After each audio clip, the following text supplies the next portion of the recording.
আইন উপদেষ্টা আসিফ নজরুল আরও বলেছেন যে আমাদের নারীরা সত্যিই নিরাপত্তাহীন, আমাদের অনেক ব্যর্থতা আছে, ক্ষমা প্রার্থী।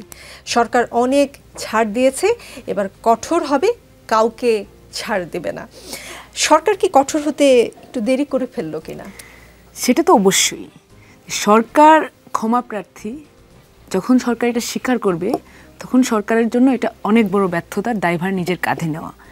কারণ প্রত্যেকটি নাগরিক, তাদের সুরক্ষার দায়িত্ব সরকারের। সরকার সেটা কখনোই অস্বীকার করতে পারে না। তো এতদিন ধরে এতবার বলা হচ্ছে যে মেয়েরা সহিংসতার শিকার হচ্ছে বিভিন্নভাবে, ছোট ছোট ঘটনা থেকে শুরু করে এই আজকে শিশু ধর্ষণ থেকে পর্যন্ত আসা। এটা তো এই ঘটনা তো একদিনের না, এটা চলমান গত কয়েক মাস ধরে চলছে। এতদিন পরে যদি সরকারের বোধোদয় হয় যে না এখন আমরা ক্ষমা প্রার্থী, তাদের সেই দায়কে তো আমরা জাস্ট ফেলে দিতে পারবো না, যে আপনার সেই দায় গ্রহণ করতে হবে। আপনি ক্ষমা প্রার্থী হয়ে যে স্টেপ এখন পর্যন্ত নিচ্ছেন না, এখন পর্যন্ত আমরা দেখছি না যে আপনারা দৃশ্যমান কি স্টেপ নিচ্ছেন, তাহলে আমরা সেটাকে কি ধরে নেব যে আপনারা ব্যর্থ। তো আপনাদের সেই ব্যর্থতাকে আপনারা কিভাবে ডিফাইন করবেন, আরও জনগণের কাছে আরও কি স্পষ্ট জবাবদিহিতা আপনাদের বাকি আছে, আপনারা সেইটা করেন।